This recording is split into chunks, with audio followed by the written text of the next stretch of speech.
बूढ़ा बाप। यह कहानी है एक बूढ़े मजबूर पिता की। एक गांव में एक आदमी रहता था जो बहुत बूढ़ा हो चुका था, जिस वजह से उसे कम दिखाई देता था और बहुत कमज़ोर हो गया था।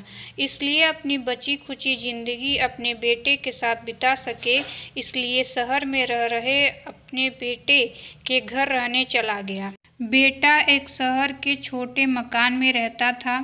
मकान तो उसका छोटा था, लेकिन उसके अंदर जो चीज़ें थी वह महंगी थी। उस मकान में बेटा, उसकी पत्नी और उनका एक 5 साल का बच्चा, यह छोटा सा परिवार साथ मिलकर रहता था। बूढ़े पिता के आने से उनके परिवार का एक सदस्य और बढ़ गया। यह पूरा परिवार रोज़ सुबह शाम डाइनिंग टेबल पर साथ में खाना खाया करता था। बूढ़ा पिता अपनी कमजोरी के चलते हमेशा खाने की चीज़ें नीचे गिराता रहता और कई बार कांच के बर्तन भी टूट जाया करते थे। कुछ दिनों तक तो बहू और बेटे ने यह सब सहन किया, लेकिन बाद में वे दोनों बूढ़े बाप की ऐसी हरकतों से चिढ़ने लगे।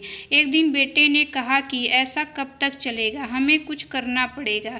उसकी पत्नी भी इस बात से सहमत हुई। अगले दिन बेटा कहीं से एक पुराना मेज लेकर आया और घर के एक कोने में उसे लगा दिया और अपने पिताजी से कहा कि यह आप यहीं पर बैठकर खाना खा लिया कीजिए। उन्होंने एक लकड़ी का बर्तन भी बनवाया, जिसमें वे अपने बूढ़े बाप को खाना देने लगे। अपने कांच के कीमती बर्तन बचाने के लिए अपने बूढ़े बाप को लकड़ी का बर्तन देने में उन्हें जरा भी शर्म नहीं आई।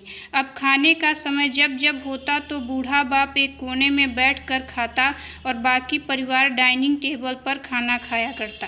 डाइनिंग टेबल पर बैठे बैठे दोनों पति पत्नी कभी कभी अपने बूढ़े बाप की तरफ देख लिया करते।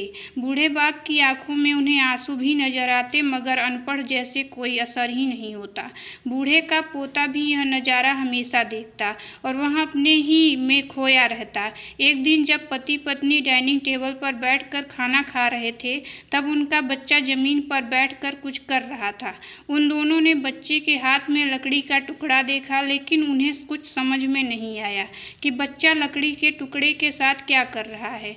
जब बच्चे के पिता ने उसे पूछा कि बेटा आओ खाना खा लो, तुम नीचे बैठकर क्या कर रहे हो, तब बच्चे ने भोलेपन से कहा, अरे मम्मी पापा, मैं आप दोनों के लिए लकड़ी के बर्तन बना रहा हूँ, ताकि आप लोगों को जब आप बूढ़े हो जाओ तो इनमें मैं आप दोनों को खाना दे सकूँ।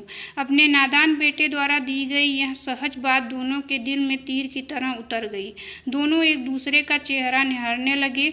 बिना कुछ कहे ही दोनों की आंखों में पानी आ गया और उन्हें अपने भविष्य की किताब अपने आंखों के सामने खुलती हुई नजर आई। उन्हें समझने में ज़्यादा देर नहीं लगी कि अब उन्हें आगे क्या करना पड़ेगा। अगले दिन कमरे के कोने से वह पुराना मेज हट गया और अब बूढ़ा पिता और बाकी का परिवार साथ में मिलकर फिर से खाना खाने लगे। बूढ़े बाप की कमजोरी की वजह से हो रही गलतियां भी अब किसी को नहीं चिढ़ती थी।